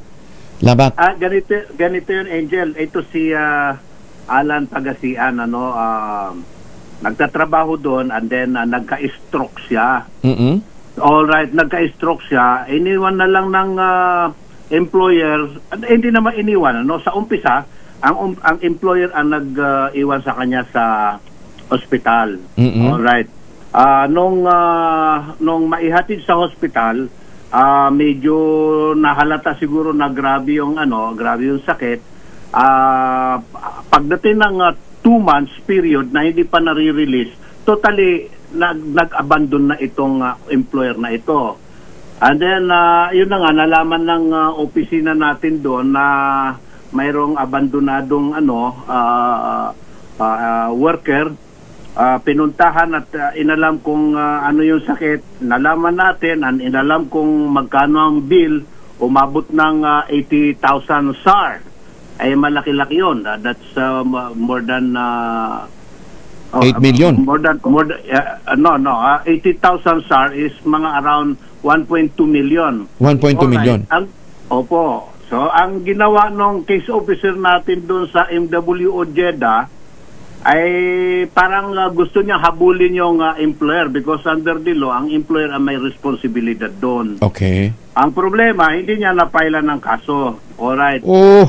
So, medyo na-prolong na. Noong July, February na hospital yon. Noong July, dito pa ako nag-assume regional director ng DMW. Oo. Nalaman natin through Governor Di Mapuro yung problema ng OFW. So sabi sa secretary, ayusin mo yan labat, sabi niya, kasi constituent ninyo dito sa Region 10. Okay. Tagalano kasi ito. Nakipag-communicate ako ng MWO sa Jeddah para palabasin yon, ay lumaki yung bill hanggang sa ako mismo ang naging labat ng Jeddah. Pagdating ko doon... Ganong katagal Ganong katagal. Mabuti na lang pala naging labat kayo uli doon sa... Oo nga.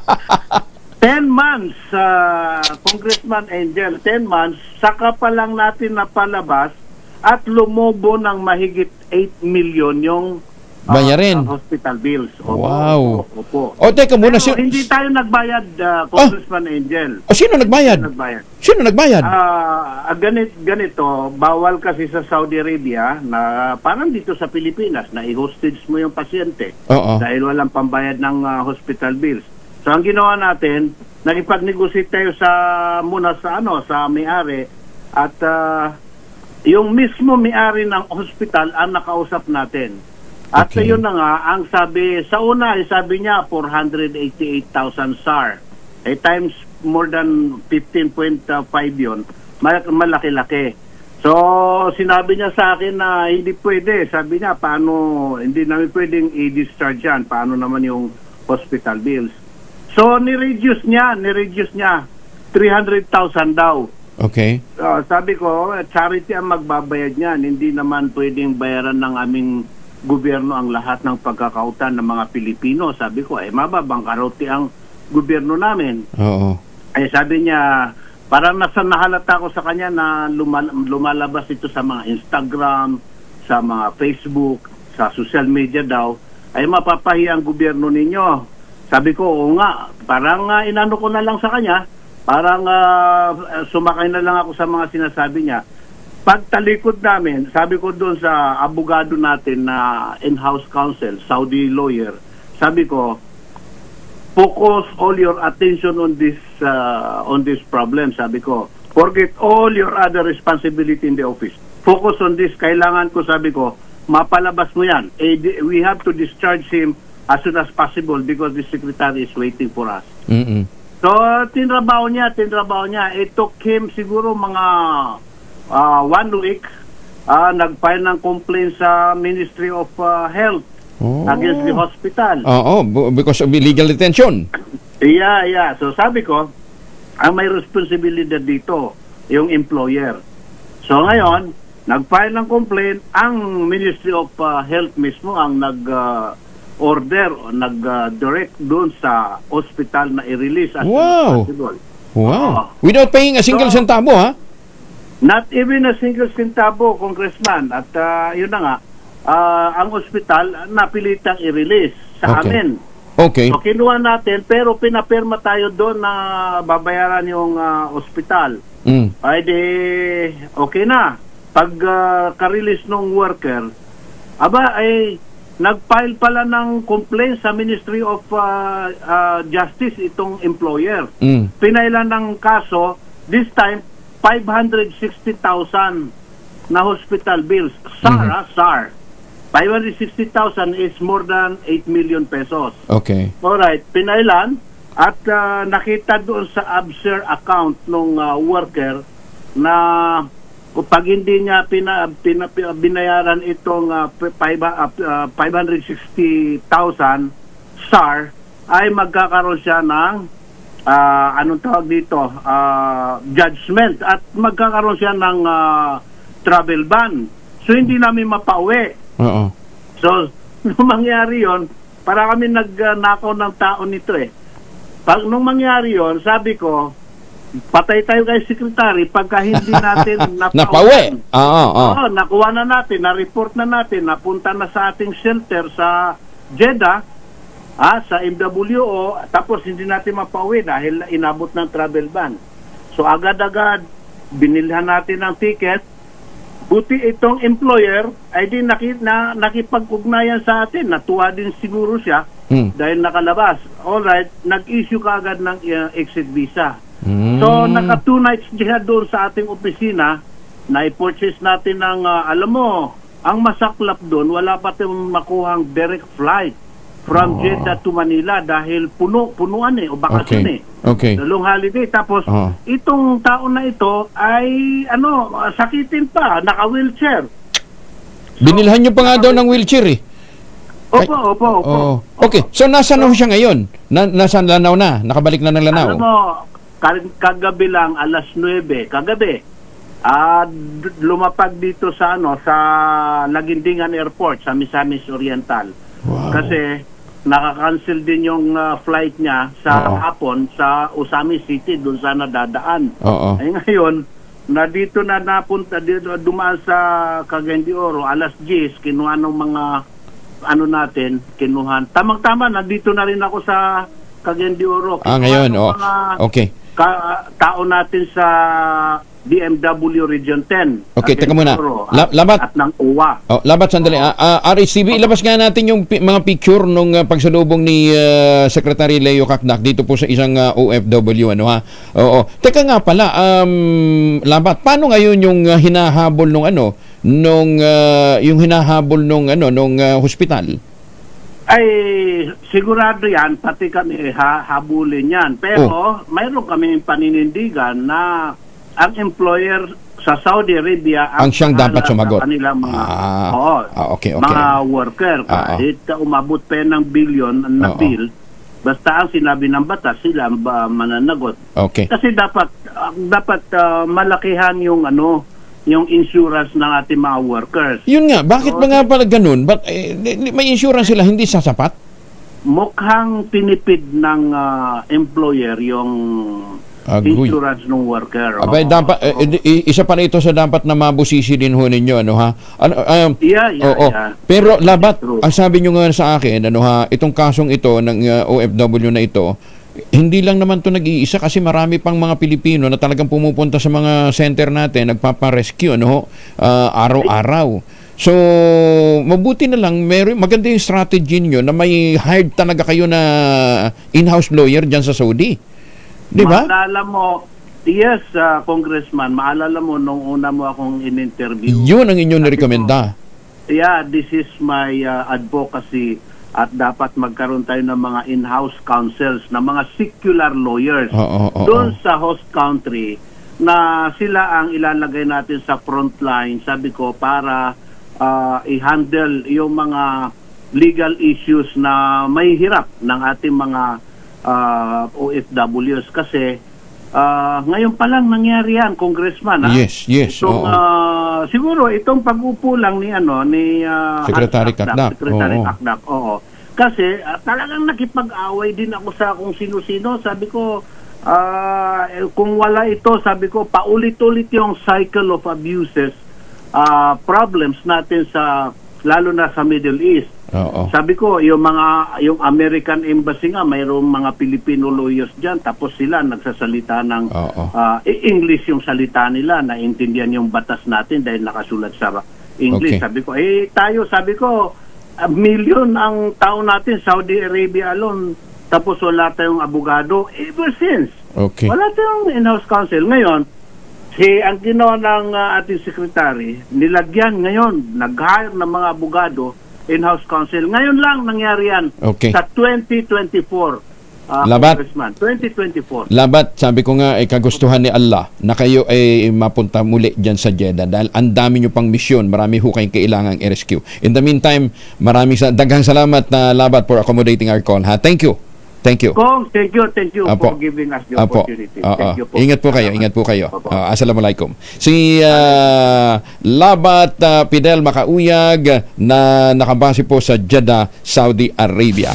Maganda umaga, Pilipinas! 42 na makalipas ang alas 5 ng umaga.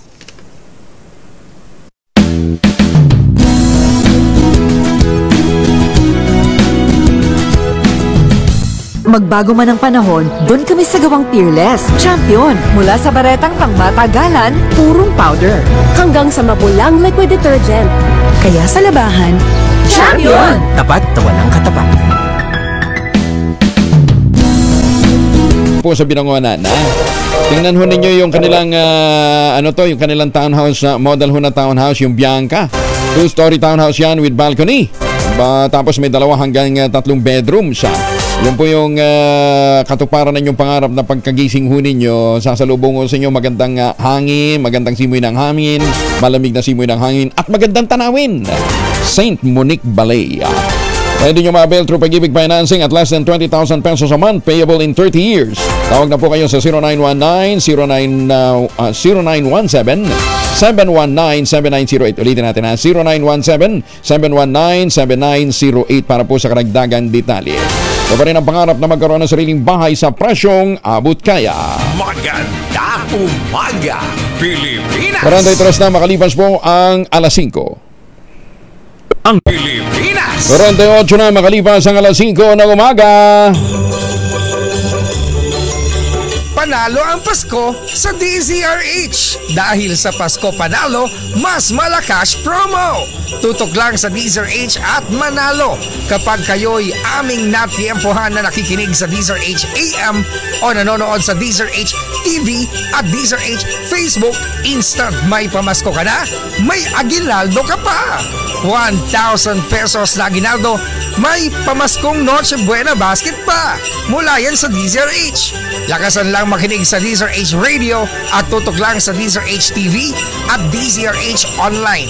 Dahil ang DZRH, una sa Pilipinas, una sa Pilipino.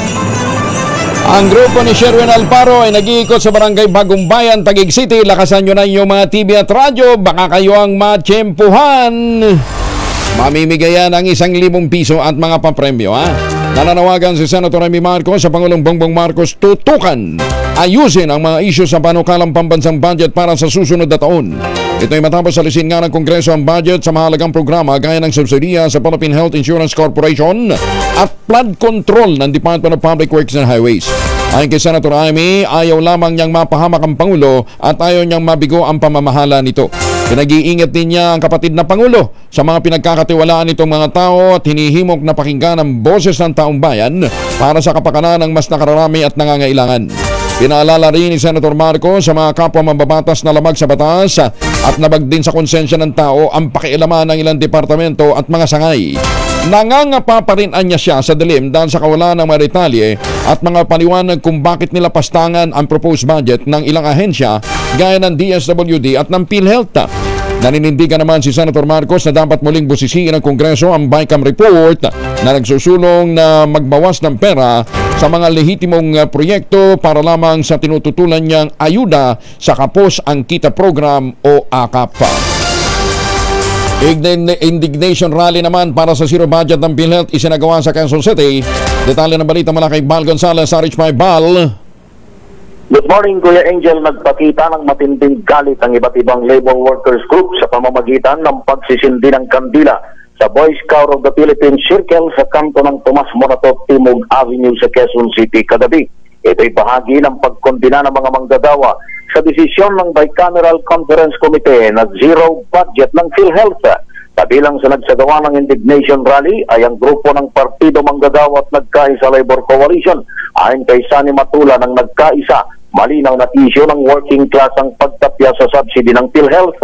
Sabi ni Matula, kung ikukumpara sa nagdaang taon, kahit kakaramputang PhilHealth subsidy ay may tuturing na itong malaking hakbang sa social protection ng mga mamamayan.